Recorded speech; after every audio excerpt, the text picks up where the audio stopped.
When we first raised the Rise Fund, no institutional investors were doing anything in impact. And so we went to our relationships and said, we think this is important. We will never compromise on financial return. We will manage this with the same intent as all the other funds we manage for you, but we are going to build a robust methodology for assessing impact and driving value through impact. Growth capital was missing in the market. Non-impact investors were providing that capital, but TPG said, if we can be the providers of that capital, we would actually do a better job of amplifying the impact of these companies than if a non-impact investor came onto the cap table. We want to invest in companies where financial return and impact go hand in hand, where the drivers of impact are completely aligned with the drivers of business and financial success. We look for investment opportunities that are growthy, a 20% or more gross IRR. So it's got to pass that test. If it's a great company, but it's not going to generate that level of financial return for us, we're not the right capital. Younger people care more about what their money is doing than the older generation, and we've got to give them the products that can generate for them similar return profiles while at the same time letting them invest behind things that are good for the world. Maya, thanks for coming on the show today. You're in America now, and you've been in America something like 30 years or more. But your story starts out like Eloise, a little girl who grew up on the tippy-top floor of the Plaza Hotel in New York. You grew up in Singapore, I believe. So why don't you tell me about that? No, that's a great reference, Scott, because Eloise, for those of you who didn't grow up in America, was a girl who lived in a hotel, and it was a very magical existence. I actually also grew up in a hotel, as Scott mentioned. However, I had a very strict German father. I have a Filipino mother, and there was no fun to be had in the hotel when I grew up. You were to not be seen, not be heard, and completely fade in the background. But I did experience a very lovely and wonderful upbringing in Singapore, which is a very hot country. I lived in a phenomenal 5-star hotel with air conditioning. And the origin story, I would say the through line of my life is that I used to go back to the Philippines where my mother was from every summer, most other holidays. So we would go about twice or 3 times a year. And when I would go back to the Philippines to visit my grandparents who lived in a nice compound with high walls, and we had a big house and we had a swimming pool and we had air conditioning. On the way in from the airport, we would pass by loads of cars, lots of traffic, noise, dirt, all of the things that you expect from a developing country in the 70s. And as we would stop at traffic stops effectively, people would come up to the car and try to sell you something. They would sell you magazines, cigarettes, snacks. And many of the times, the children who would come up, it would be children who would come up to the window. And I would look at them, and they were roughly my age, 6, 7, 8, 9, 10. Sometimes they'd be carrying a smaller baby sibling, and they'd, in their other arm, be carrying, whatever it is that they were trying to sell. And it was a very poignant moment for me every time we would come back home, because it struck me that I was very lucky. And it was just pure chance that I was born into a household and into a family where I got to live with a roof over my head and, concrete under my feet, and go to school and have air conditioning. And I didn't have to go and beg for a living or sell goods for a living on the street. And that stayed with me my whole life. And, I think the work that I do in impact investing today is very tied to that. What period of time was this that you were in Singapore? Throughout the 70s until the early 80s. It was at that point that, my family moved first to Europe for a short period and then to the US, where I finished high school, did college, business school, etc. What was your father and mother doing that you, I guess, first lived in a hotel and second of all moved around like that? So they were hoteliers. Okay. So my father and mother were both hoteliers. My father came up through the food and beverage side. My mother came up through the public relations and marketing side. And my father ran the hotel in Singapore where we lived, as well as all the hotels in the Southeast Asian region. And then we moved because he would get relocated to run other parts of the world for the hotel company. So you went to Europe in the interim. What countries? London. Lived in London and then moved to Chicago from there, which is where Hyatt was headquartered. So that's why we ended up in Chicago. My hometown. Interesting. I had never seen snow when I first got to Chicago, so it was very exciting. By the looks of where you're living now, you thought you saw enough of it and thought, yes. No, you don't have to live here. Yes. Yes. No, I returned to Chicago for a brief 9 months after graduating from college and said, it's too cold and it's too snowy. And now I live in California. So, but then did you go to high school in Chicago? I did. I went to an all-girls Catholic school. Interestingly, I have a Filipino mother and most of the Filipinos are Catholic. And so that's where she sent us. And interestingly, I would say an influence there in what I do in my life is that service was a very, very big part of our curriculum. And I did a lot of work starting from when I was in the first year of high school, going to a community center on the north side of Chicago, not far from the school, and working with low-income children, doing effectively after-school tutoring, and then also working in a soup kitchen. So that was, I would say, one of the best things about going to an all-girls Catholic school, which actually was a really wonderful education. I'm very supportive of single-sex education for certain kids. It worked, it worked pretty well for me, but in particular, I'm not a heavily institutionalized religion person, notwithstanding the fact that I went to Catholic school. But I think the service element of the school and that ethos and that value system of if you have talent and if you have capability, one of your obligations in life is to give back and to help those who don't have the same access that you do. And so that was very much, part of my high school training, if you will. And it's also, that part has stayed with me throughout my life. And then around 1988, you went off to university to Harvard to study social studies. Why social studies? And was there any particular area of emphasis? So social studies it still is a discipline at Harvard College. It was an interdisciplinary course, which was actually quite unusual at that time. Today, it feels like most students who go to liberal arts universities are doing multiple disciplines at once, lots of majors, minors, and combinations. But back in my day, it was more unusual. And what social studies did was give you a foundation in theory with some of the great social thinkers, Weber, Marx, Durkheim, John Stuart Mill, Alexis Tocqueville, interesting, a bunch of dead white men, as I like to say. And then you could craft a study that looked at something systemic. It could be something more in the economics realm. It could be something more in the political development realm. It could be in anthropology. It could be in sociology. I chose to focus on development.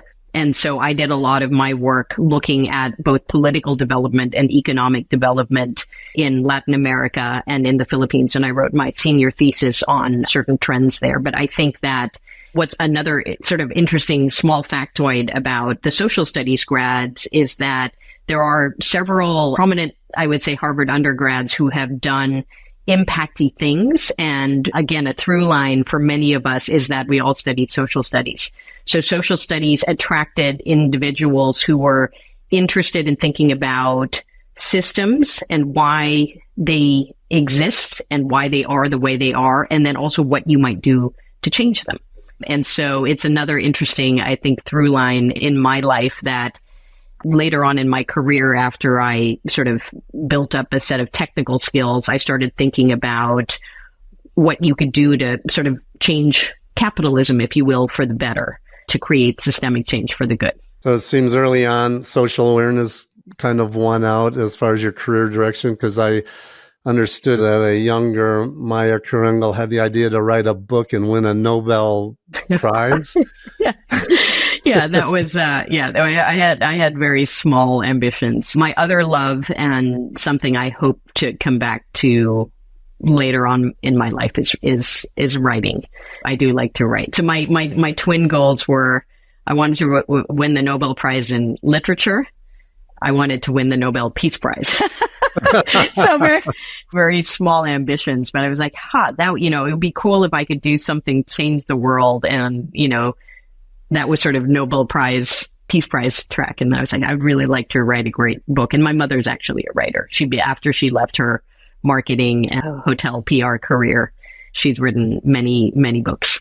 So after you got out of Harvard, you started your first job in iBanking as analyst at James D. Wolfenson, which is based in New York. So how did that come about and why iBanking? So I actually, in 92, when I graduated, first tried a stint in law. My father was encouraging me to go to law school. So I said, let me go work for a law firm to see what this world is like before I commit to that education.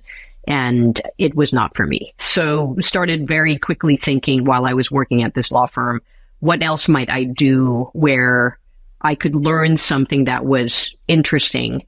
And investment banking was a concept that I heard about because a few of my friends from undergrad were working at investment banks. So I wasn't really part of the crowd of people who ended up in investment banking, but I was, social enough that I did know a few. They were all in New York City. It seemed like a lot of fun. You actually got a pretty decent salary for a young person. And so I applied to a number of investment banks, was lucky enough to get offers from several.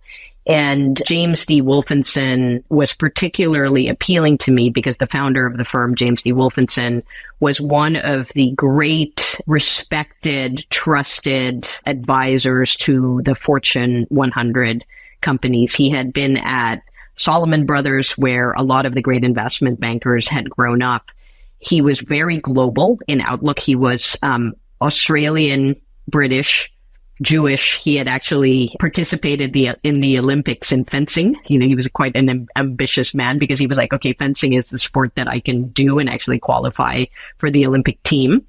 And I was lucky enough to get an offer from Wolfenson. It was smaller, and I had a sense that working for a small firm, I had another offer from Goldman Sachs, which was sort of the marquee place to go. But my sense was going to a smaller firm would allow me to get exposed to the work in a way that you wouldn't if you were working for a big firm.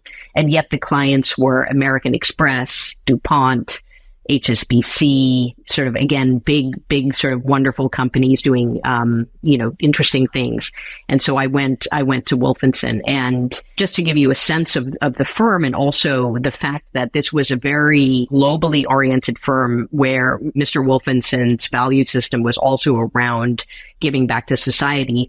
When I went to Harvard Business School, because at that point in time, you did your 2 years of investment banking and then you had to leave and go do something else. It's sort of changed today. And many of us who were interested in staying in this world just went off and applied to business schools and went there.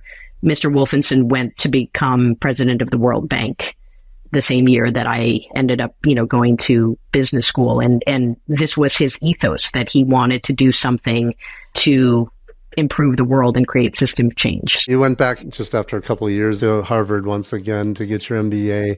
So I guess you realized not going to go anywhere here without an MBA or what? Yeah. It was really a function of the path at that time. So even if you wanted to stay in investment banking or and finance, you had to go to business school and then come back out. And so while I was at business school, I think I liked what I was doing enough in investment banking that I said to myself, I can see myself coming back to this career. And I did my 2 years. I actually worked in an investment bank over the summer back in Asia. I worked for Morgan Stanley in Hong Kong and Singapore.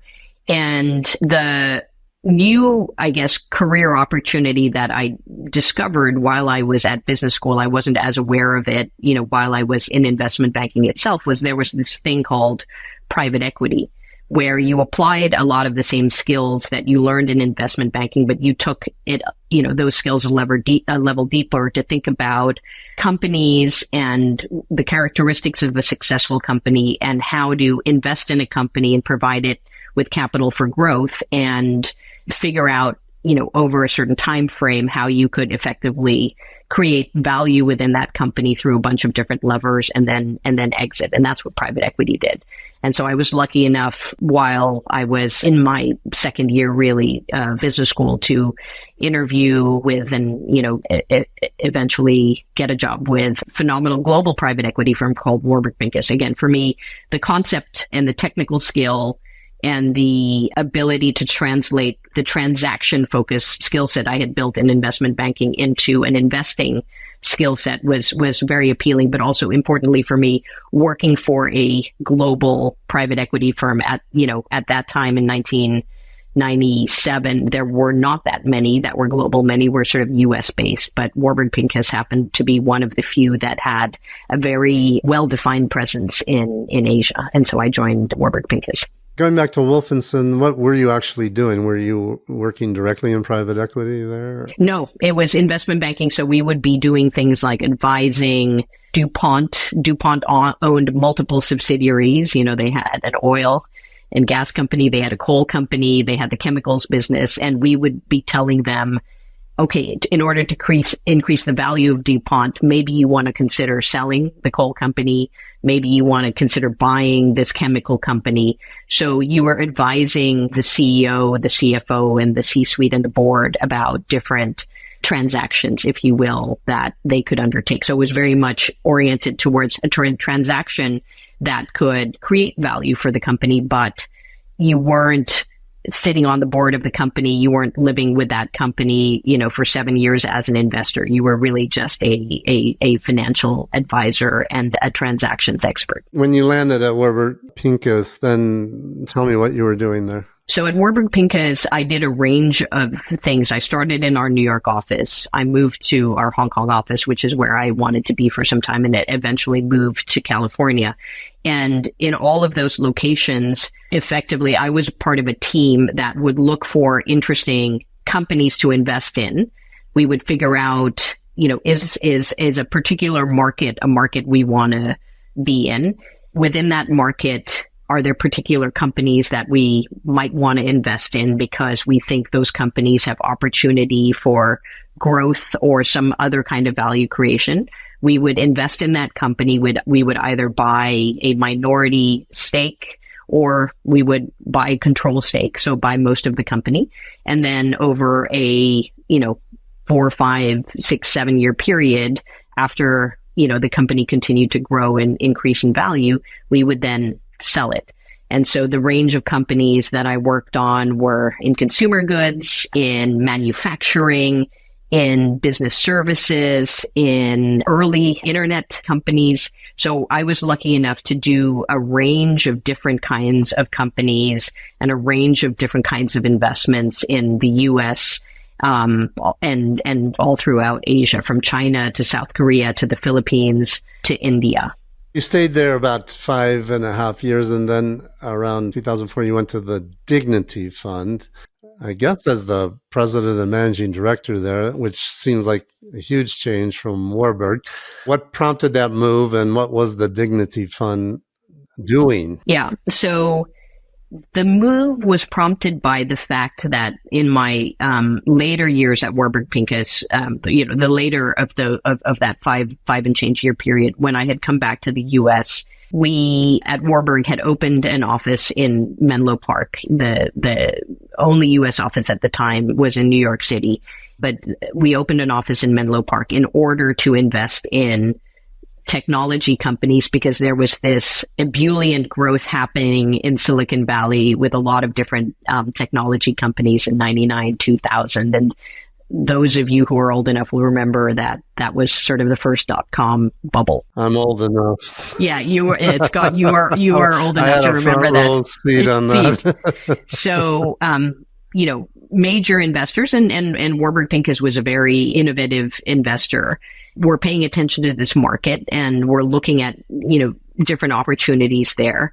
The issue that I found as part of the team that was investing in this sort of wave of new technology companies is that the content of what they were doing for some reason, or for many reasons, was not as interesting to me. So when I was in Asia and investing in companies in the Philippines, in China, where you could see the products that these companies were selling, mostly to the mass market, to low-income customers, where you could see the employment that they were providing, mostly to low-income, individuals in China and the Philippines. It was very interesting to me from a development standpoint. I come back to the U.S., I'm investing in companies in the tech space, and at that point in time, you would find a lot of entrepreneurs who were doing something like, I'm going to specialize in selling women's stockings online and on this thing called the internet using a marketplace. And isn't this the best thing since sliced bread? And for me, what they were doing was very derivative, and it actually wasn't that interesting. What they were doing did not appeal to my just value system. So I think the dissonance for me was that the craft that I had learned and the skill set and this notion of investing and providing capital to entrepreneurs who are doing things was super interesting. But I learned that it mattered to me what those entrepreneurs were actually doing. And I got the sense that a number of the entrepreneurs we were talking to, all they wanted to do was get rich as quickly as possible, because people were raising money for these internet companies and being valued very highly. And what they were doing was really not, in my mind, creating fundamentally new value. And I reached a juncture at that point in time too. I had my first child. I had my second one was on the way. And when you have, not everyone, but at least for me, having children made me think very hard about the time I was spending at work and away from them and what I was doing. And I said, you know what? This doesn't strike an important chord. I love the craft. I love the people I was working with at Warburg Pincus, but I didn't love the content of what I was doing. At Warburg Pincus at the time, there were two partners one of whom I worked with very closely and one of whom I knew didn't work with as closely, who were on the philanthropic side of their lives, working with a concept called microfinance, which was a concept of effectively using a financial institution form, almost, I would say, to provide working capital to low-income individuals, generally in the emerging markets, because the theory was that providing a low-income individual with access to capital to build their small business would help them improve their ability to generate a livelihood and work their way out of poverty. And I was very taken by this concept of microfinance. And I was very taken by the fact that, again, these two colleagues of mine had decided to start what were some of the first microfinance investment funds. One of them did it through a major nonprofit called CARE in the United States. So Bo Cutter created, with a few other individuals, a microfinance investing fund called Microvest. And then another of my colleagues, Rajiv Lal, in India, created a microfinance investment vehicle to provide equity capital to microfinance institutions that were constituting themselves not as nonprofits, but as specialty finance companies to do their work with low-income communities. And I, luckily, through the Harvard Business School network, met a class of 96 or so, a woman who was a year ahead of me, who was friends with my husband, who was on the board of a microfinance accelerator called Unitas. And together we had the vision of raising private capital to on-lend or invest, starting with debt. And then later on, I started with a few other people an equity fund to microfinance institutions with the theory that we could generate a financial return for these private investors, because if we lent to the microfinance institutions at an appropriate market rate, and if we, kept our costs low and we didn't lose any money, our investors would make a return. And so this was the Dignity Fund that you mentioned. So Elizabeth Funk and I partnered together, and she was, CEO, I was president, and we raised the Dignity Fund. She raised she basically raised all the capital and I ran the fund. I found the microfinance institutions to lend to.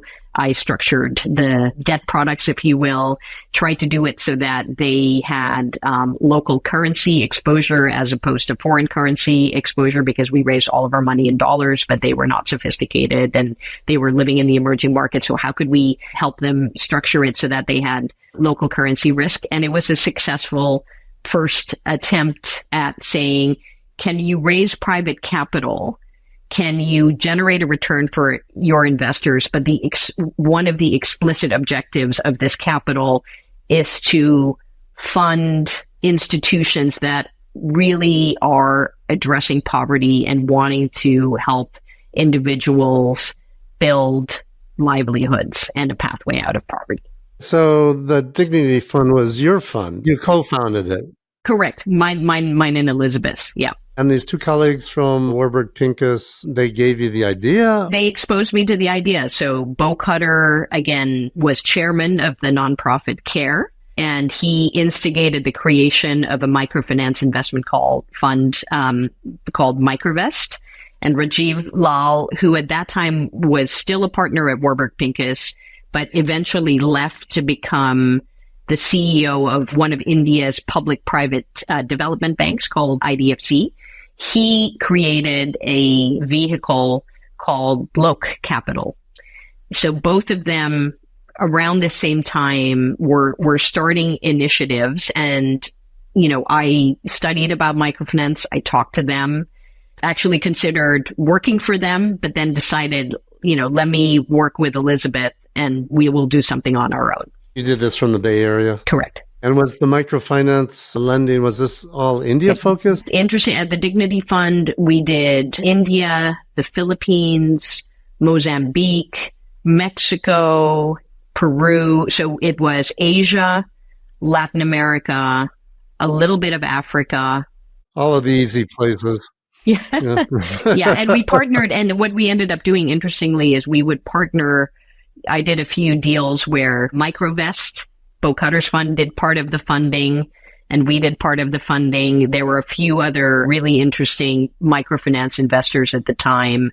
Global Partnership. There was a firm called Developing World Markets. There was, a couple firms, Symbiotics and Responsibility in Europe. And so there were a bunch of us. There was Deutsche Bank had something called the Global Microfinance Consortium or something like that. So there were a few of us that were starting to traffic in this space and build initiatives. The Dignity Fund was very small. We were smaller than a lot of these other institutions, but what we did was we raised capital from mostly family offices and high net worth individuals in the Bay Area who were part of Elizabeth's network.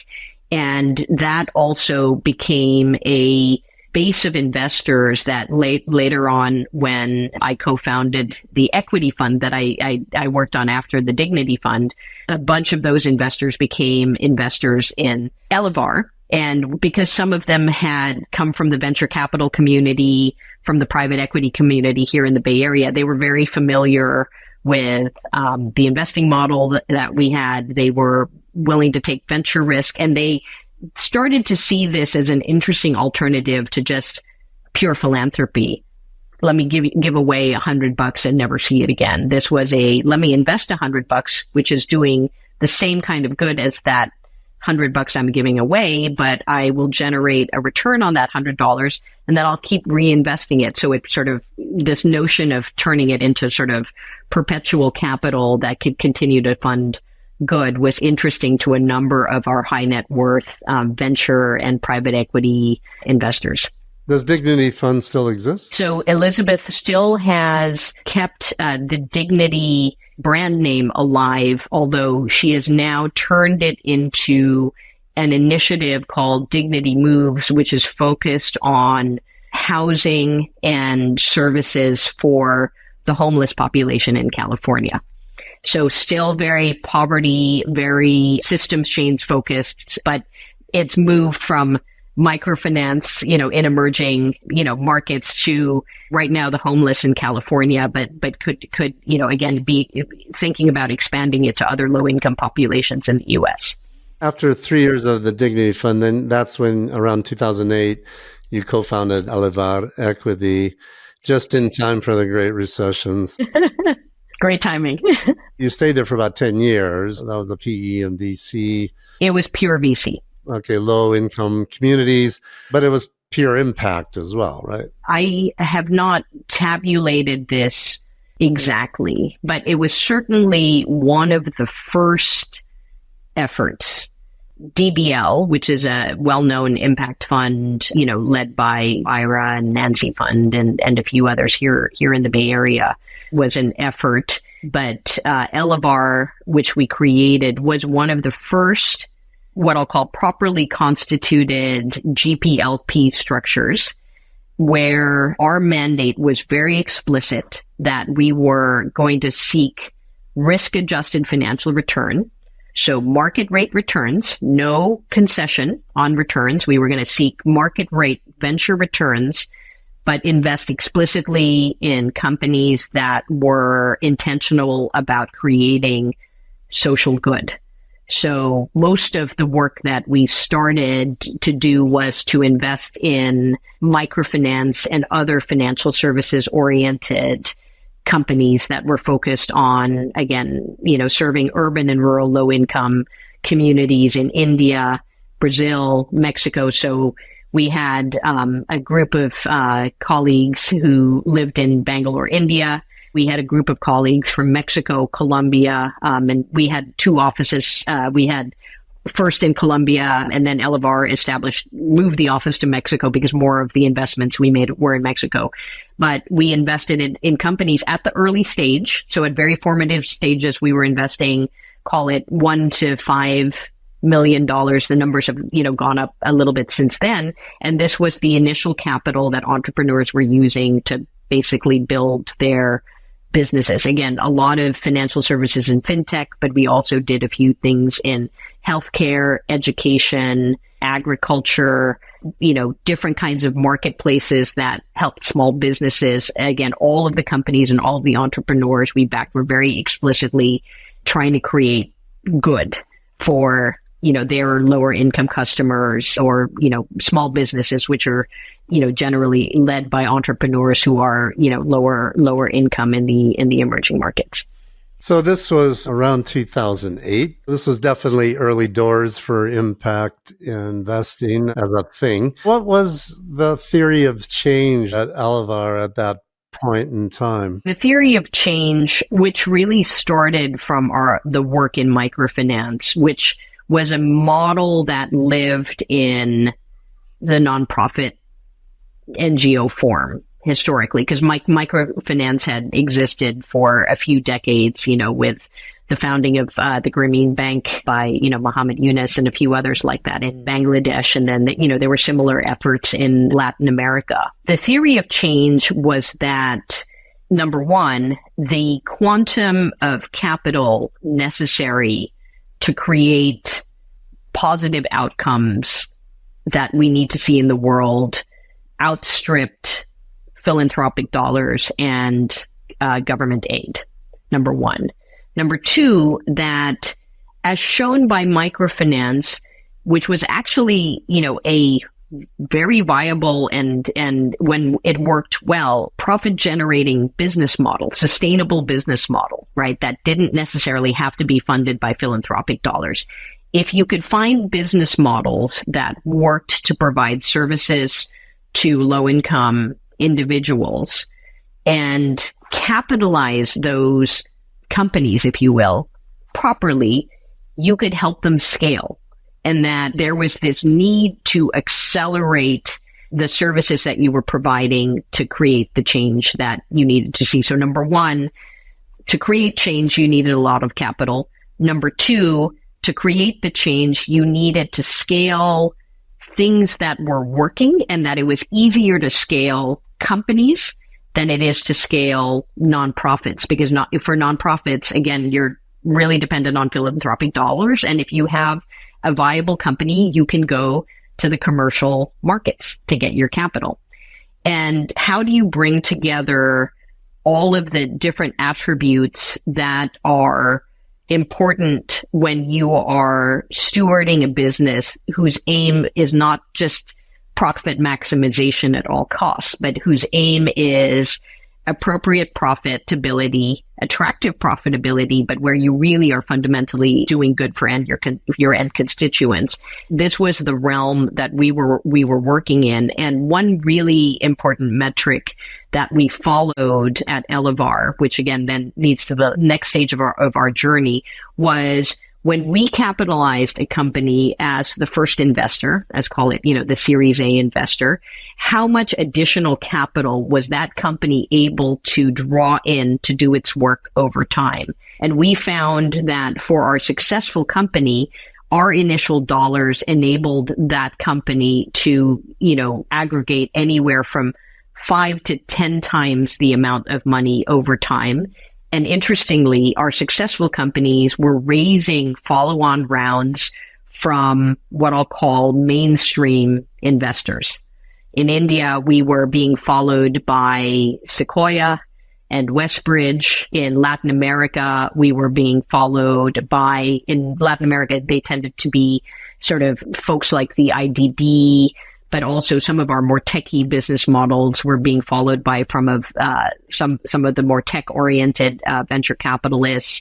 We built companies at Elevar with our first capital that have been invested in by Warburg Pincus, where I used to work at TPG. Now we've looked at a number of Elevar companies, but we were looking at the success of our work as drawing in more and more capital to expand the work that these companies were doing. So that was a very important theory of change for us, that we could catalyze more commercial capital to come into companies that were doing good for their communities. You have an example or two of the type of impact you were able to realize at Elevar? Again, because many of the companies that we invested in were financial services. One of our companies, Vistar, which we were the initial equity capital providers of. We had met the founders of the company, who were very well-respected individuals at ICICI Bank and a bank called Fullerton. We also invested in companies that were led by some of the formerly, senior individuals at Citibank India. So Citibank India produced a lot of our CEOs. ICICI, Temasek, which were, Fullerton, which was owned by Temasek, were other Indian, what I'll call mainstream financial institutions that produced the talent that eventually said, okay, I want to build now a bank that's not serving the top 1% in India, but I want to serve, the bottom 80, 90%. And Vistar was a concept that was an extension of microfinance, where microfinance is really the provision of working capital to an individual so they can start their small business. And generally the loan sizes in India at the time were $100 to $300. So you could buy a few cows, you could buy a, sewing machine. Vistar said, let me serve the entrepreneurs who are, for example, running a textile enterprise in the small village. Again, low-income individuals, but they had looms, and they were weaving rugs that they would sell to Pottery Barn, right? Or, if you look at your rug and it's made in India, chances are it's actually made by a cluster of weavers in some village in India. Those weavers needed $2,000 or $3,000 to buy a new textile machine, but they would have to wait years and years and years and years to build up the savings in order to buy a new textile machine, because nobody would lend to them. Nobody knew how to underwrite their cash flows. Nobody could assess risk. Banks were not going to the rural villages to assess the market. And the team at Vistar said, we want to serve these artisans who are actually very economically active, but could generate more work in their communities and a higher income if they could access a $3,000 loan to buy a loom. And as security for that, they would mortgage their house, which is the highest priority item, and they will always service that loan because they will never, ever want to lose their house. So Vistar created a business that would serve these artisans, and the research will tell you that in a short period of time, a small business owner like a Vistar customer can improve their economic circumstances by somewhere in the order of 50% to doubling their income in a particular year. And when you're living on $3-4, dollars a day, and you're multiplying that to, $8 a day, that's a huge step up in their ability to send their kids to school, to a private school, which is better, an affordable private school, which is better than a government school, to, again, create more employment in their communities and economic uplift, which different organizations, the JPAL and 60 decibels and researchers have gone in and done the work to see, what is the impact of providing, this capital, and they can verify, again, the income uplift, right? That's an example of the kind of company we invested in. And again, Vistar grew from zero to a size where the characteristics of the big business were attractive to private equity investors who were not impact investors. They said, this is just a really good business. There are millions of artisans in India who have viable businesses. They're not served by the banks. The market is underpenetrated. There's a lot of room for growth. This company knows how to assess the cash flows and credit worthiness of those businesses. And there's so much runway for growth. To the good, we created great impact at the same time by improving the income levels of, in Vistar's case, rural artisans. How did you compare what Elevar was doing to someone like Blue Orchard, for example? Blue Orchard at the time was mostly a debt provider.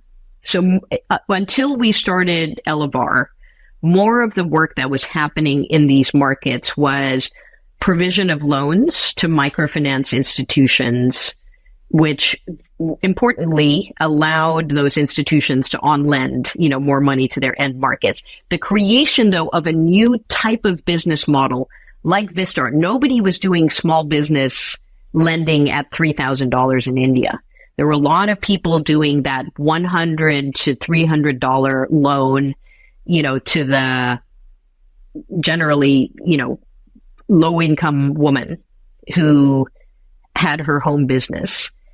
What, again, research will show you is that growth really comes from capitalizing small businesses more than it comes from capitalizing a single micro-entrepreneur, the self-employed. And so the creation of these new businesses that required equity capital, the business didn't exist. So a Blue Orchard couldn't lend to a Vistar because it just didn't exist. So there were certain of us, again, who were venture investors who understood the market. We understood the needs of low-income individuals. We found entrepreneurs who were aligned in their vision, and we provided them with equity. And then eventually, Blue Orchard would lend to them. Blue Orchard also, over time, some of the debt funds started equity groups as well in later years. So Blue Orchard had an equity division, and what they then would do was not dissimilar in terms of being the equity capital. But most of the initiatives at that time were really on the debt side, not on the equity side. So you were pure equity then? We were pure equity at Elevar. Which makes sense looking at the name. Pure venture capital. Venture capitalists provide equity, capital, risk, high risk, early stage capital. So maybe it's a bit more like Bamboo Capital? Yeah, so Blue Orchard started Bamboo a few years later, and Bamboo was the equity side of what Jean-Philippe de Chorengel, what he created. Mm-hmm. And Bamboo still exists and still does his work also globally. Yeah. I've had Jean-Philippe on the show, and also Philippe Mueller from Blue Orchard. You did that about 10 years, and then in around 2017, you moved to TPG, which is a big asset manager, specialize in private investment. So that seems to be quite a big change from microfinance. According to the Google, Elevar has 500 million of AUM and TPG has something like 224 billion.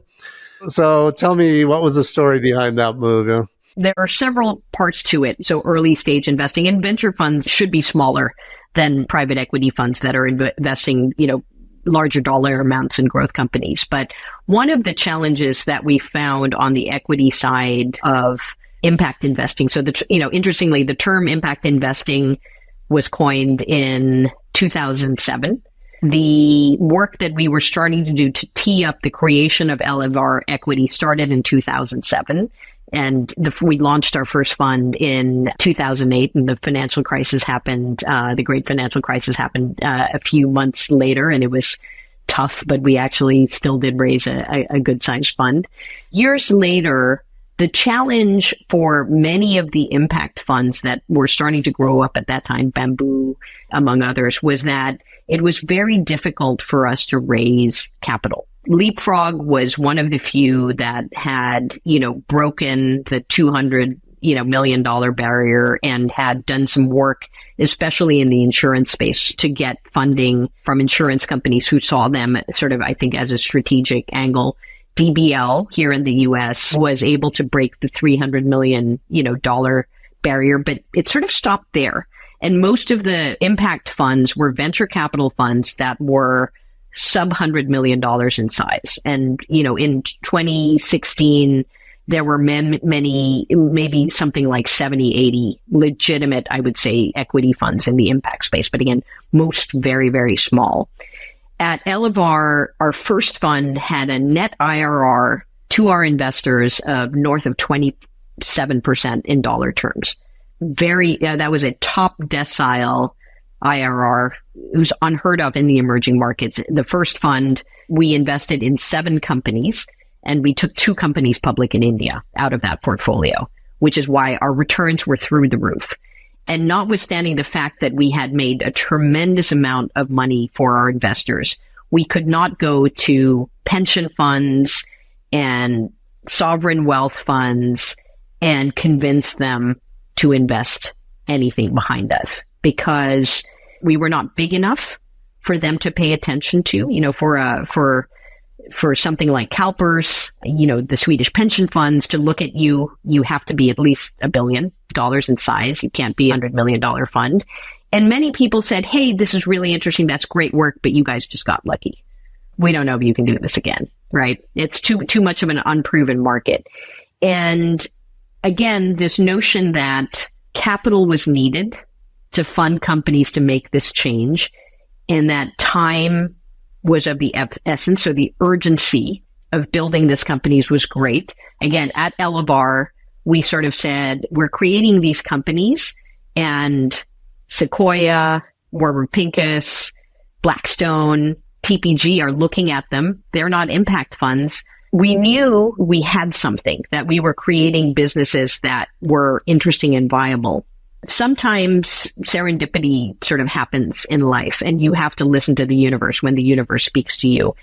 And we were just very lucky at Elevar that one of the investors in Elevar, and actually an investor from the Dignity Fund, was one of the co-founders of TPG. And TPG, interestingly, had the idea that there was something interesting happening in this impact world. TPG had invested in some microfinance institutions, had invested in some healthcare and communications companies that had a profile that we in the impact world would have considered impact. They had invested in these companies just on the virtue of their, attractive businesses and financial characteristics, not the impact characteristics. And TPG in 2016 decided that they should really take a hard look at whether it made sense to start an impact fund, because it was the right thing to do, but also because there was financial opportunity there. So just being the right thing to do was not enough, because, we're TPG is a firm that manages capital on behalf of pension funds and, sovereign wealth funds and high net worth individuals. And we're obligated to provide, as fiduciaries, a market return. But they said, there's something to this market. It's interesting. The other private equity firm that started thinking about this as well was Bain Capital. And so in 2016, which is when I started working with TPG, because the TPG co-founder, who was an investor in our funds, Bill Price, who had already by that time retired from TPG, asked me to go see his former colleagues here in San Francisco and talk about the work that we were doing. And over the course of a series of conversations, it became clear to me that the way to bring in institutional investors and the way to expand the amount of capital that was available to invest in these companies, which again at Elevar, even with our high returns, I was not able to do, was to get the backing of one of the big private equity firms. And in the discussions with TPG, I was the only member of the Elevar team who had been in private equity. I was frankly indifferent between venture capital and private equity. I liked both of them.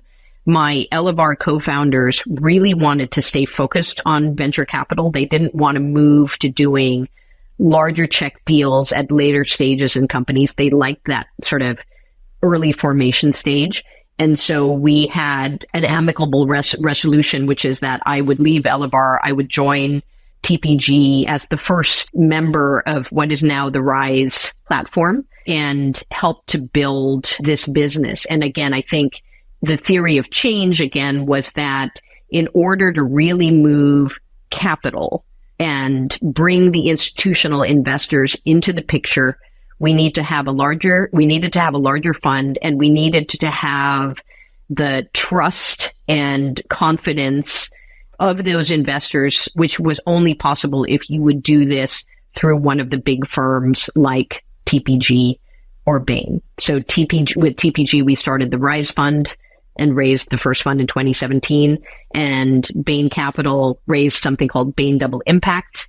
It was a $350 million fund, so different strategies, but we were the first two private equity initiatives in impact investing. So you went specifically to start the impact portion of TPG.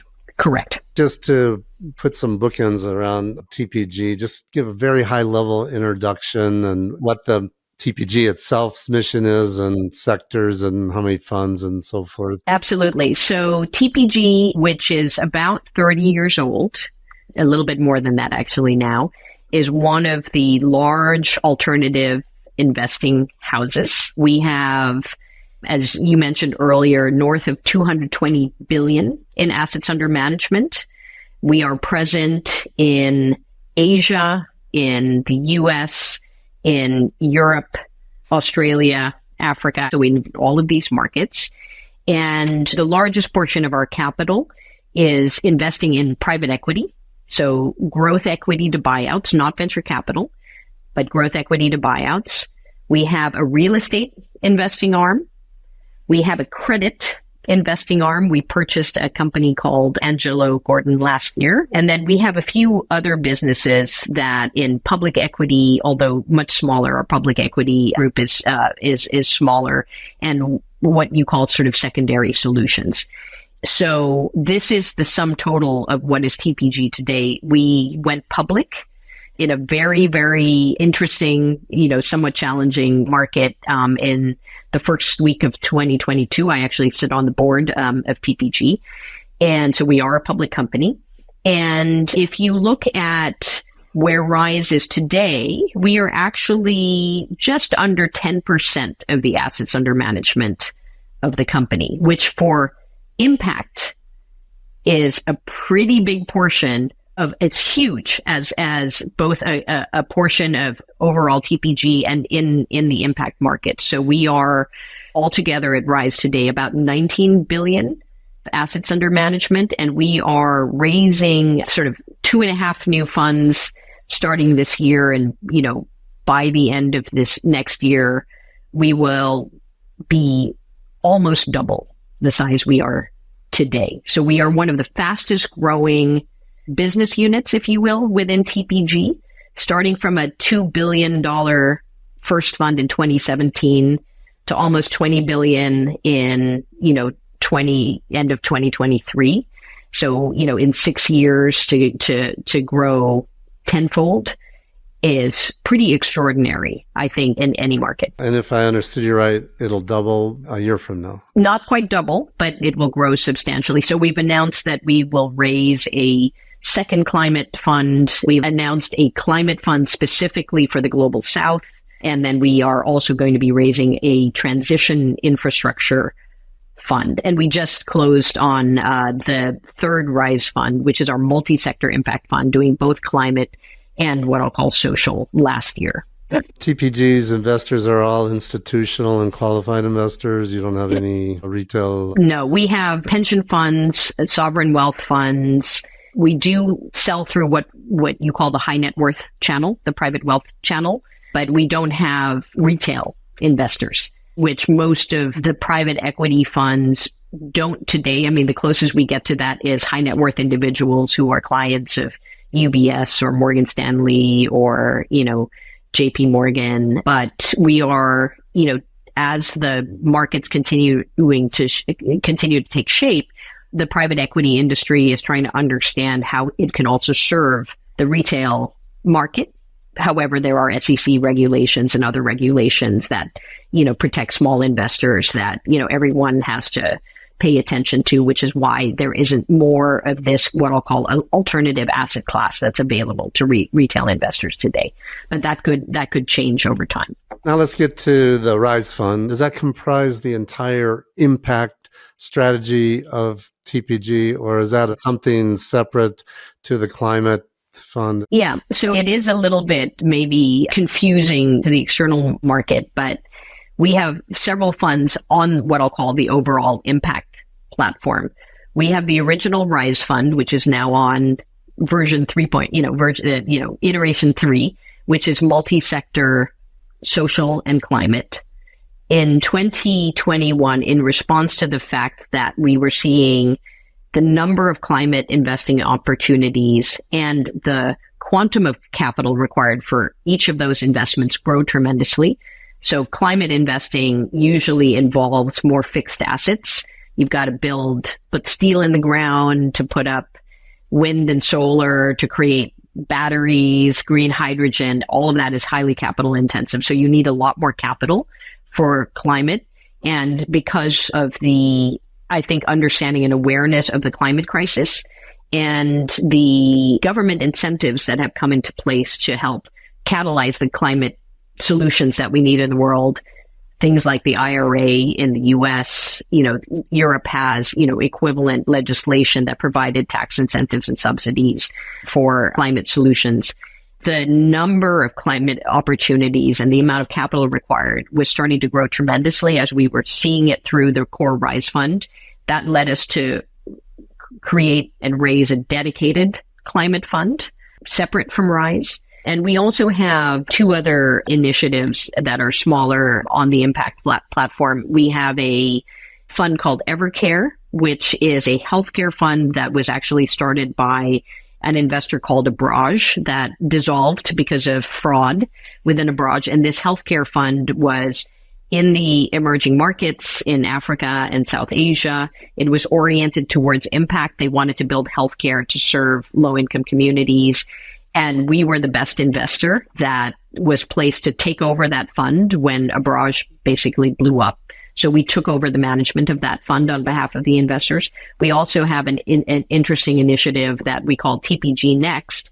So for some time, again, both because we think it's the right thing to do and because there's an interesting opportunity there, we have been working with diverse entrepreneurs who are building investing firms.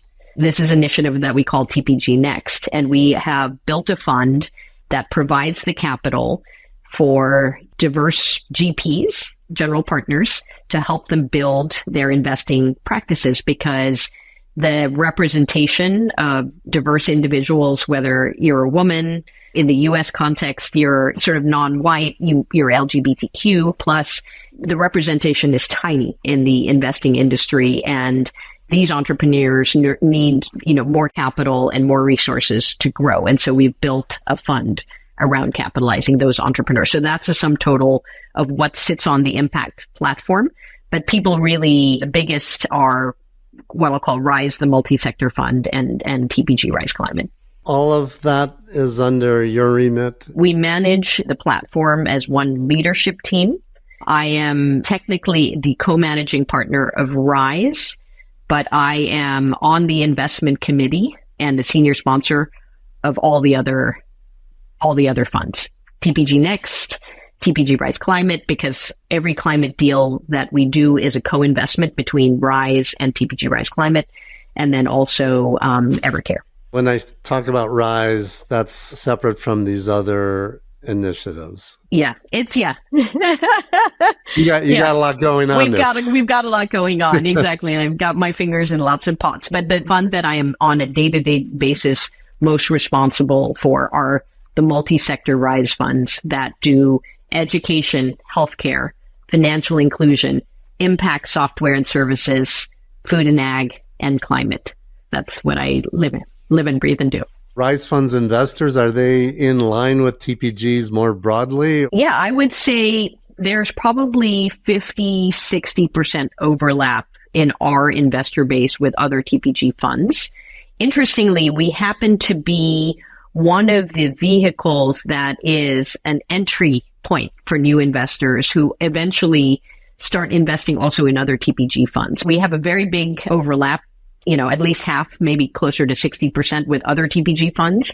But we also get a lot of new investors into the TPG system who are specifically interested in impact and who may not have invested with TPG before. Because when we first raised the Rise Fund, again, no institutional investors were doing anything in impact. And so we went to our relationships and said, we think this is important.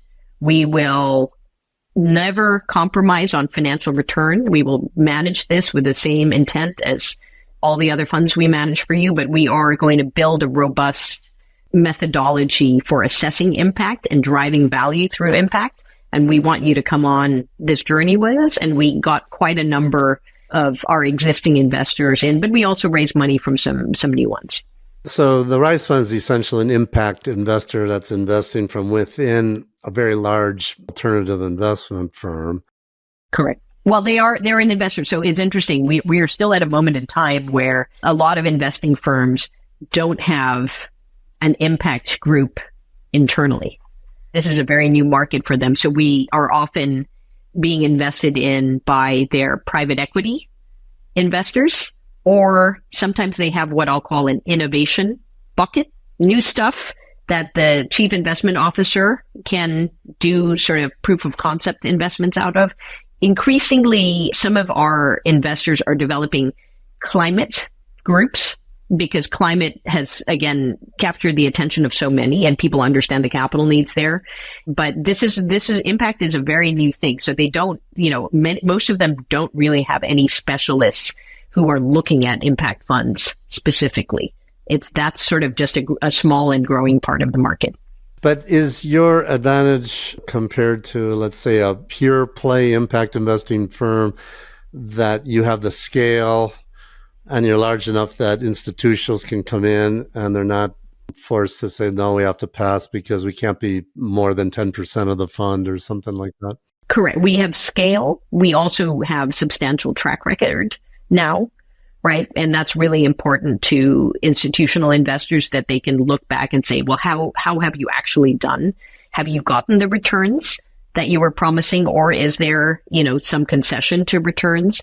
And we can also tell a story within the Rise Fund that we can leverage all of the resources globally of TPG to deliver the level of excellence that we expect, both in financial underwriting and also in impact underwriting. So new investors see us as a safer and sizable way to enter into the impact investing market, often than, just going to a sort of dedicated impact fund platform. Many of the impact funds that are small, they're either too small or they're too new, so they don't have enough track record and they don't have deep relationships with these investors. Whereas, again, because TPG has been around for 30 years and the co-founder of TPG, Jim Coulter, who is one of the most respected individuals in private equity, is my co-managing partner and involved in running the fund. There's an extra level of, if Jim is part of this and if his eyes are on it, you have, again, all of the history and the tenure of the firm behind this work. And that also adds to the confidence level of investors. What is the Rise Fund's theory of change, and what are the problems that you're trying to solve? So we focus on investment themes, first of all, importantly, where we already had some knowledge and history. As an investor, it's very difficult to just pick up one day and say, I'm going to do something completely new that I've never done before and be really good at it. So what we did is we looked across TPG and said, what are the kinds of areas that TPG and sectors that TPG has invested in that are aligned with the United Nations Sustainable Development Goals? We did a lot of financial services. So financial inclusion and financial wellness is one. We're one of the biggest healthcare investors in the world, probably the biggest on the private equity side. So healthcare was another element. We've done quite a bit of education. So education was another pillar. We're one of the biggest technology and services investors. So technology or services companies that are driving positive outcomes was another one. And then we had been what I'll call energy investors and investing in industrial companies for some time. And those companies had the characteristics that enabled us to do things in climate. So what you see nowadays for, even at the investment banks is that new sort of climate teams are being formed from the formerly energy services or even the oil and gas teams.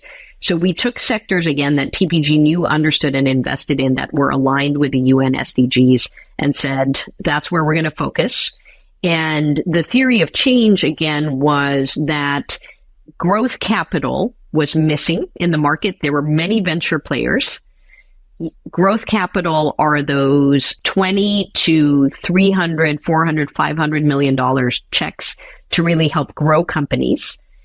Again, in the Elevar experience, Sequoia, Warburg, Pincus, non-impact investors were providing that capital. But we as TPG said, if we can be the providers of that capital with a very, very deep understanding of the impact drivers for these companies, we can help double down and amplify and magnify the impact drivers, which have to be aligned with positive business outcomes. So we felt that as growth investors who were attuned to impact, we would actually do a better job of amplifying the impact of these companies than if a non-impact investor came onto the cap table. So that was our theory of change. But we had to build a methodology to assess impact, to look at a company and say, is this company providing a product or service that really makes a meaningful difference in the outcome to achieve the outcome that you want to see? Is this education company actually leading to better education outcomes that will allow individuals to build their skills and get a better job and earn more money over their lifetime? Is this financial product actually helping this individual to save more and work their way out of poverty, or is it going to put them further into debt? Is this technology really going to avert carbon emissions per dollar invested in a better way than what exists in the market today? And so we developed a very, very deep methodology on impact to help us make a decision as to whether this company had the potential to produce impact outcomes. And then after we invested, helped us to manage impact, to provide resources to impact, because we understood what the impact drivers are, helped us report on the impact outcomes of the company, so measure and report. And eventually, once we exited the company, could allow us to do sort of a post-mortem and say, did this company achieve the impact that we thought they could when we first investment? If they did, that's awesome. If they didn't, why? What can we learn from that informs our decisions and our, investing practices for other companies? So how do you define your investment universe?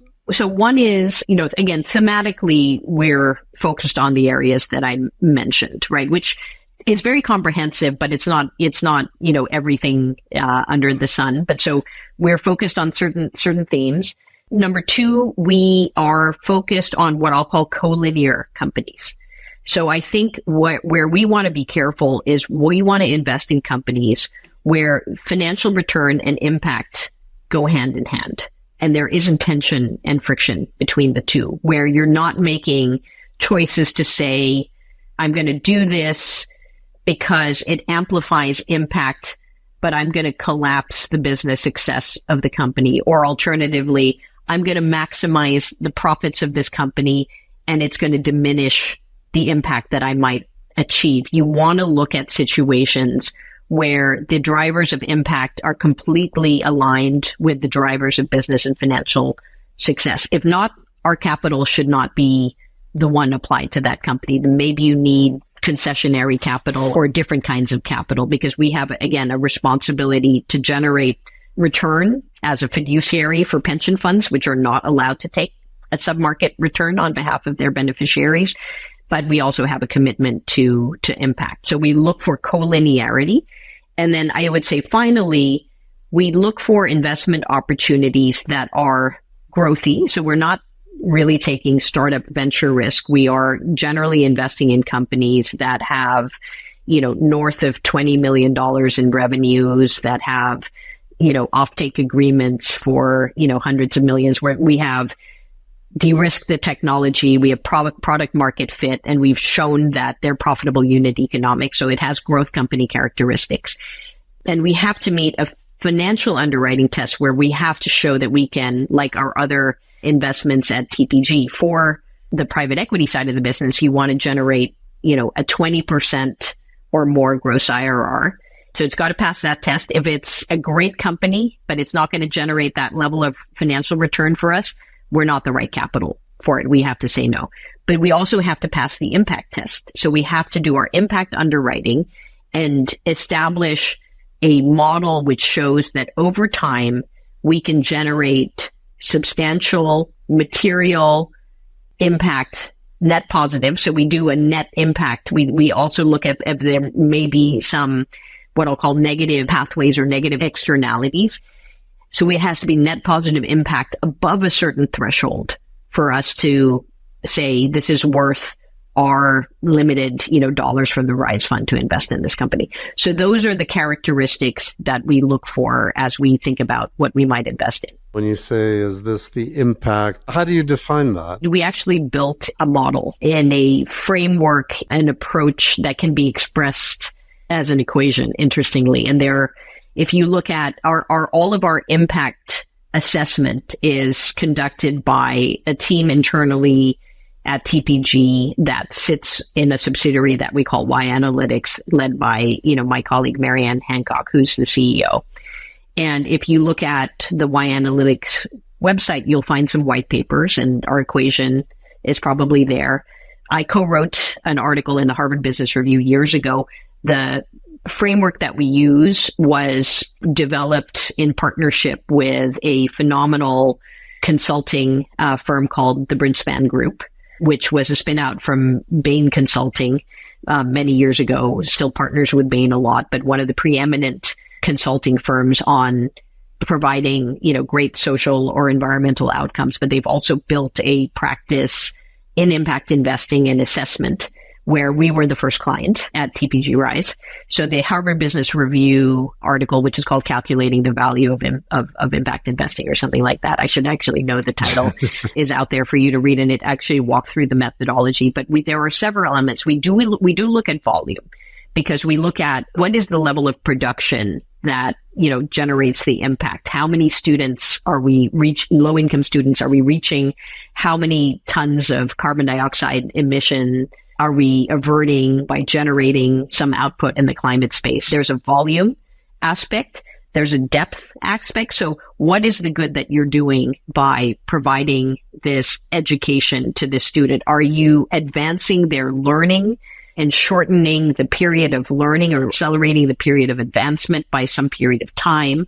So how deep is the impact that you're achieving? If you're providing a financial product, are you saving an individual 2% on their income, or are you saving them 20%? You need me to pause? So is this an iterative process? Are you looking for companies that already generate impact but need help or guidance from a business management or a business strategy or financial perspective from what you bring to the table?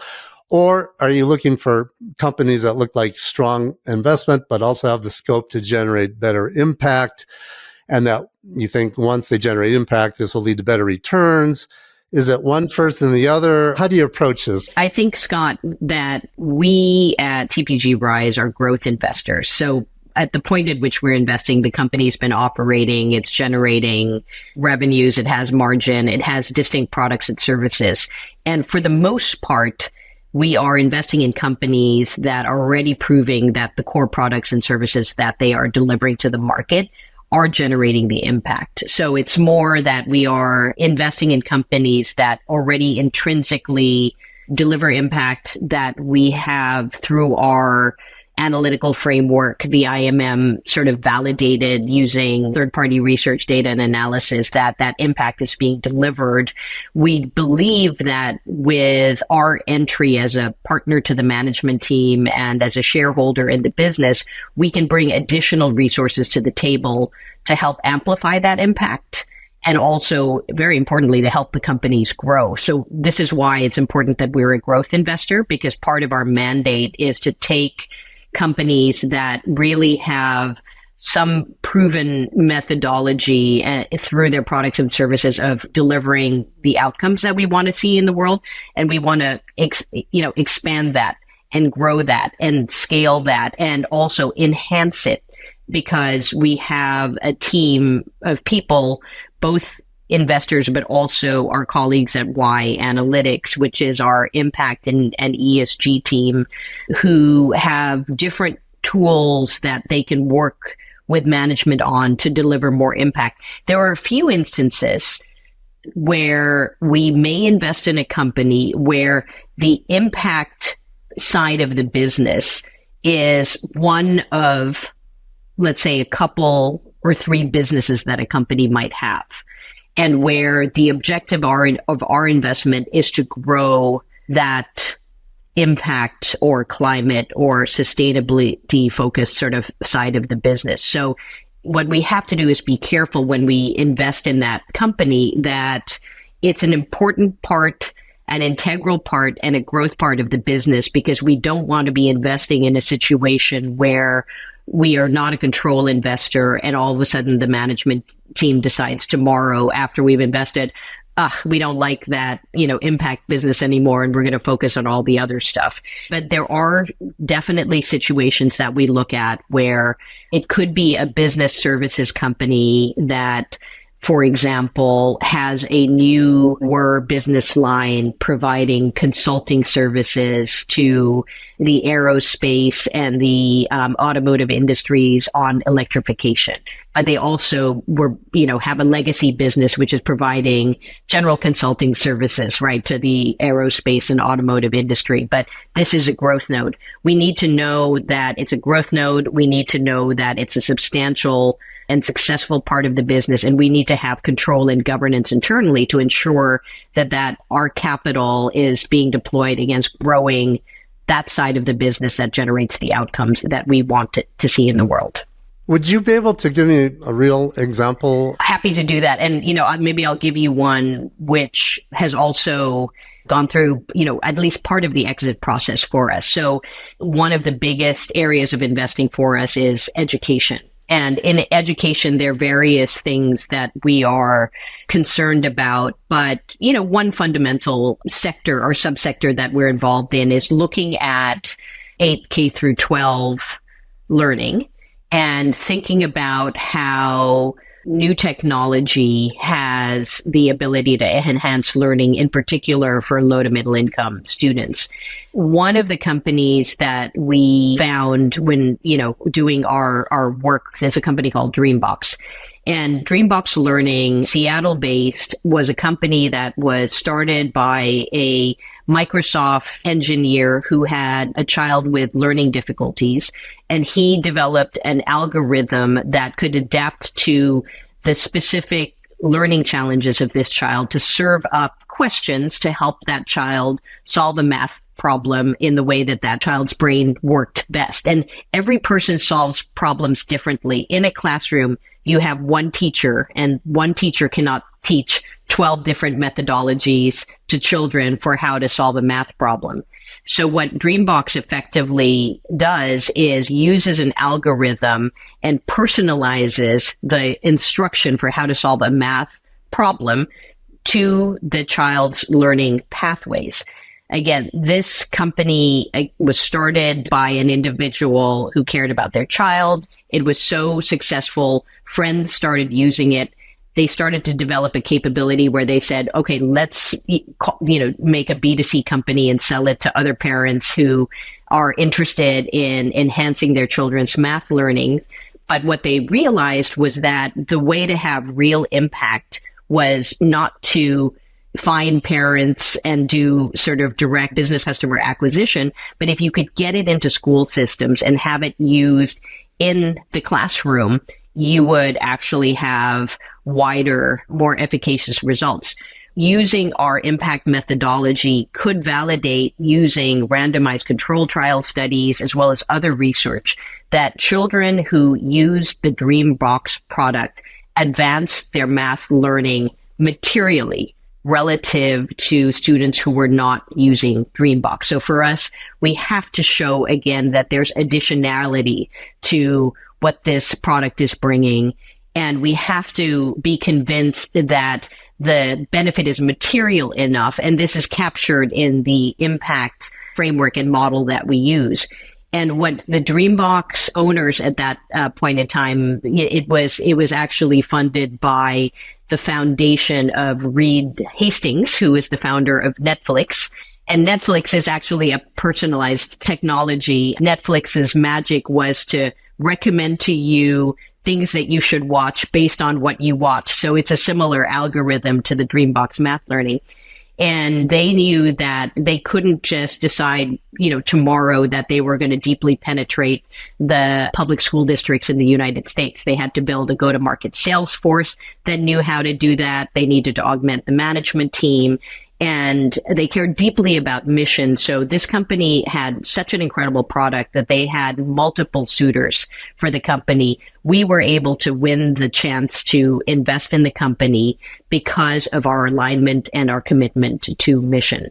So the origin story there is very much tied up into Rise's commitment to mission, which the entrepreneur and the existing investor saw, but also the tools that we could bring to the company to help it grow in a way that was differentiated. We invested in the company. We had a really amazing experience working with Willie Wilson, the CEO, to build the company, augment the management team, build the sales force, expand our outreach through schools in the US and Canada. Think about going abroad. Think about expanding beyond math to use the same approach and technology to tackle other subject matter. And to sort of take to sort of flash forward several years into the investment, we sold part of our position to another private equity investor who was not an impact investor. So they saw the merits of this company's sort of growth and financial potential, and were quite interested in that. And subsequent to that, the company was invested in by Discovery Education. So it was a strategic in the education space that saw incredible value to this product because, again, of the quality and the impact and the efficacy of the learning product that it was delivering into the classroom. So that's the arc of that investment. What is your exit strategy? Our exit strategy is no different from the exit strategies that we have when you think about what TPG Growth does or TPG Capital does, some of our non-impact funds. Again, we are a fiduciary. We have pension funds, sovereign wealth funds, high net worth investors in our mix who cannot accept anything other than full market return. And our companies are very attractive investments for other larger financial investors. So, bigger versions of the Rise Fund. We have several companies that we've taken public in the public markets, and we have several companies that have been bought by strategics, so by larger companies that see something unique and differentiated about what our company is doing and wants to sort of add it to enhance it in the mix. These are exactly the same exit paths that you would find for any regular way private equity fund. And we've done quite a number of them, over the course of the last 7 years, IPOs, not just in the US, but in the emerging markets, sale to other financial investors, sale of a company to a strategic buyer. You're investing in businesses relatively early in what is foreseen as the life cycle of the company. So you're investing primarily in the potential of the business and the management team.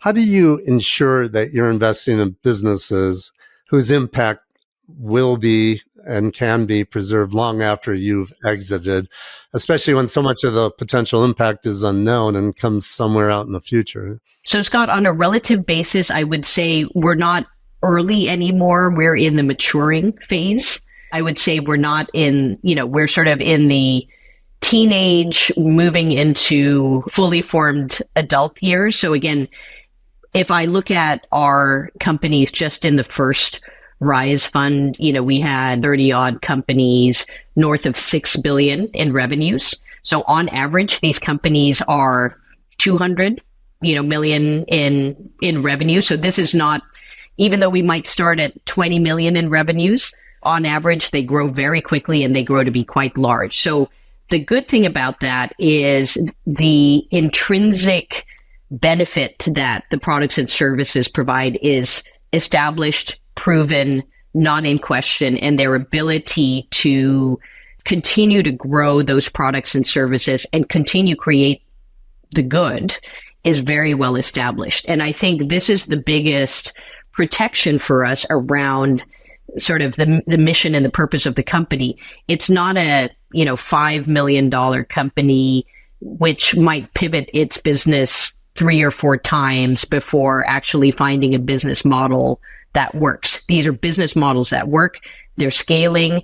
And this is when, people sometimes ask me, how do you ensure, right, the sustainability of the impact story? It's because that's what drives all the value in this business. And this business is now north of $100 million in revenues. And so nobody's going to buy this and say, I'm going to scrap the $100 million in revenues and, make it do something completely new and change the business model.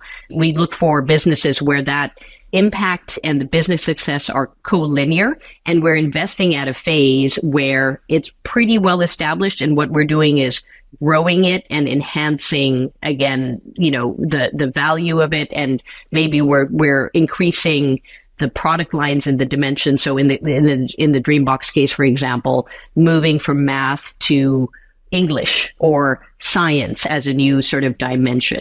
So that's the benefit of investing at the growth stage rather than the venture stage, where you haven't really, the early venture stage where you haven't really quite proven the business model or the unit economics, and you might need to shift things along the way. So you don't exit until the company's fairly mature. Yeah. To take a company public in the US markets, it's got to be pretty baked. So, and those companies, Nextracker is one example of, that's probably the most recent company that we've taken public. It's a big company at this stage. Do you have an approach to stewardship and active engagement then? Yes, we are only control investors or what I'll call active minority. So in some cases, we are not more than 50% owners. We're sort of closer to 20%, but we have a board seat, and the management team wants us not just for the capital that we bring to the table, but for our track record and acumen on helping a company go through its life journey, if you will, and for the tools and the resources that we can bring to the table to enhance and de-risk growth, to improve the company's operations, to figure out, how better to go to market, all sorts of things. So we are absolutely active. And I think the impact authenticity that we have is also a big appeal, because especially in education, but also in other sectors like climate, the entrepreneurs are in business because they want to make a difference in the world. So they want a partner at the table who appreciates that and will give them more tools to be able to achieve that mission, in addition to building, a sustainable and attractive business. And we do all of that. We never invest in a company and just take a back seat and don't do anything and don't talk to management and don't exercise our governance rights. We're always active. You mentioned Y Analytics, and that's a team that, if I understand correctly, performs the impact underwriting for your portfolio companies, as well as your impact management reporting for the RISE platform. And you've developed a proprietary tool, which you just referred to a minute ago as IMM, which stands for Impact Multiple of Money. And if there's one thing we need in this business is more acronyms. Yeah, exactly. Alphabet soup. Can you explain what the Impact Multiple of Money tool is, kind of how it works, and then how do you use it specifically to qualify investments for the RISE fund? Yeah. So it is a fairly complex model. It's a fairly elegant model, though, also in its complexity. And what it essentially does is it looks at the products and the services of the company that are responsible for driving the impact outcomes. It looks at the projections of the management team that then we as TPG take and tinker with to think what is realistically the profile of the company. What are they going to achieve over the next, 5+ years when we're invested in the company? It'll effectively use our projections of the business, but pull out the elements of those projections that are directly linked to the impact that we want to create. And then it will scour the third-party research and academic research market to find evidence that these kinds of products and services do actually deliver the kinds of positive outcomes that we are hoping to achieve. So again, in the Dreambox example, looking at randomized controlled trial studies, comparing, the Dreambox product to other math learning products and seeing how kids benefit. Like, do they actually learn better, faster, more than if they were using another product? So again, we take projections, we use research to validate that the company's products and services are driving differentiated additional impact compared to the counterfactual. And then we also use research to say, how can we ascribe an economic value to that impact that will be created over our hold period?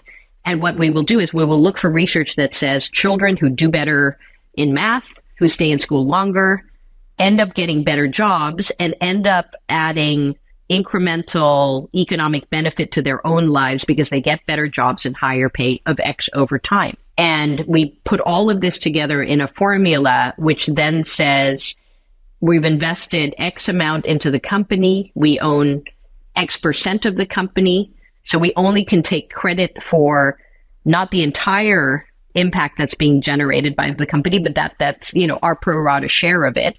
And the value of that impact is, why? Because we're going to educate X many students in the low income sector, and they will experience benefit of Z over their lifetime as a result of having been part of the Dreambox system. So it's actually a math formula that tries to use research and data to ascribe value to the impact being generated, in addition to validating that potential for impact does exist. Complex, but if you think about the world that we live in as investors outside of impact, when we build a model to value a company, we're using we're putting in tons of assumptions, projections. And so this methodology is not dissimilar in that you do have to use assumptions in the model to articulate what the outputs might be. Is the Y Analytics group responsible for verifying all of your investments, impact post-investment? That is the team, together with the investment team and the people who are responsible day-to-day with the company.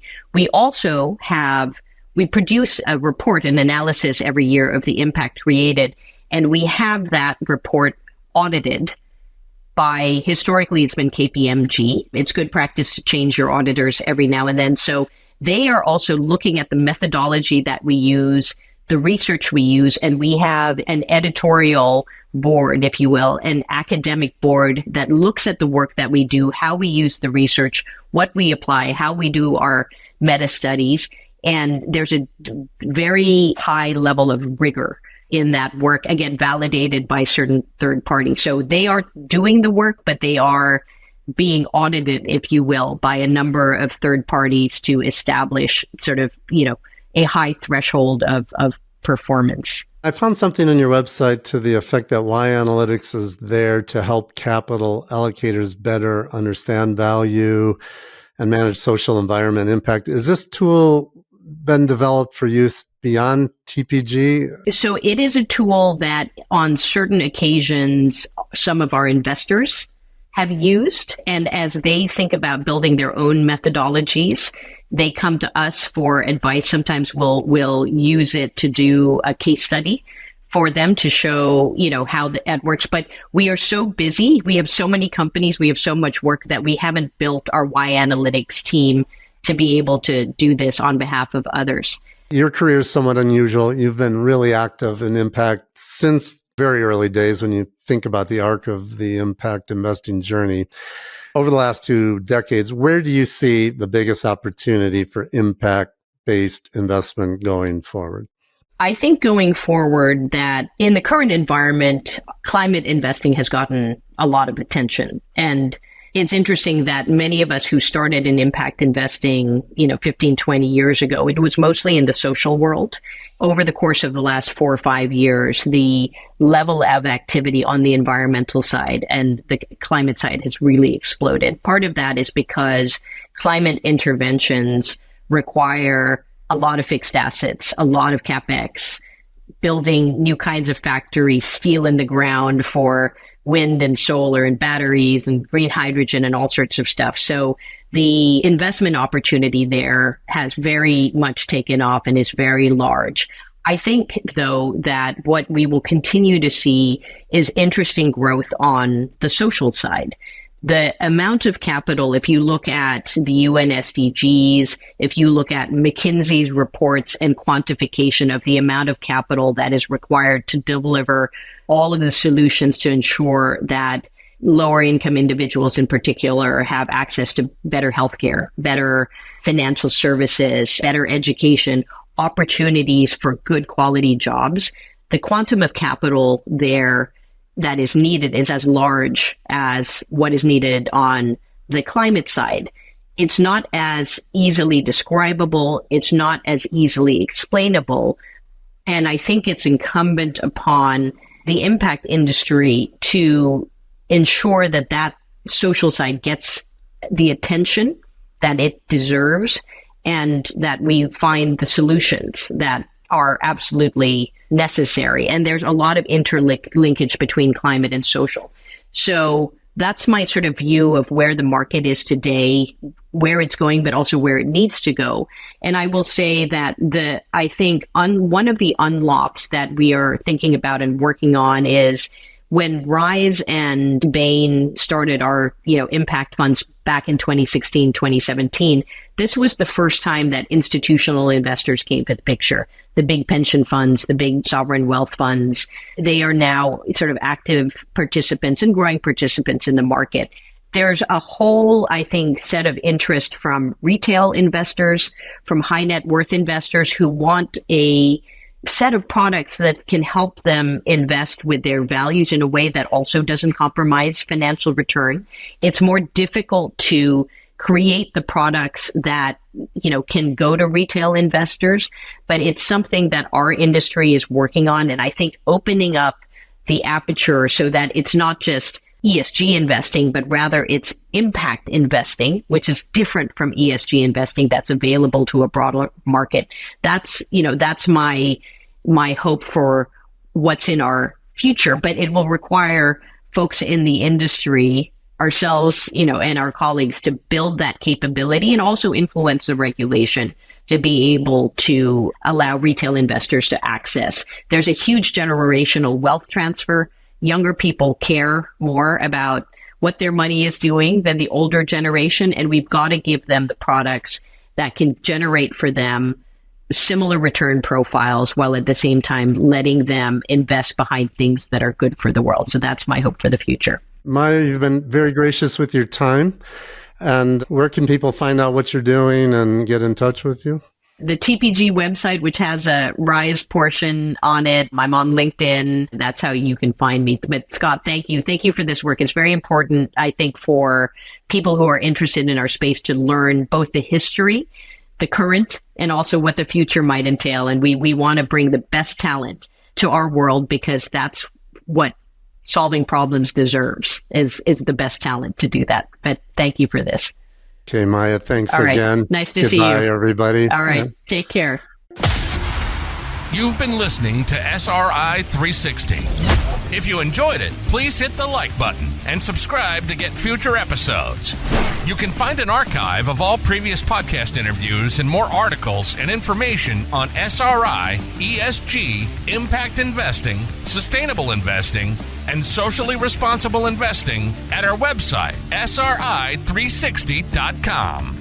If you'd like to read more lessons learned from world-class SRI investors, get a copy of Scott Arnell's book, Sustainable and Responsible Investing 360. It's a must-read for anyone wanting to know more about investing for positive social, environmental, and ethical impact, all with market financial returns. These are the stories and tactics of those leading the way as sustainable and responsible investing goes mainstream. Sustainable and Responsible Investing 360 is now available in hardcover, ebook, and audiobook format wherever books are sold.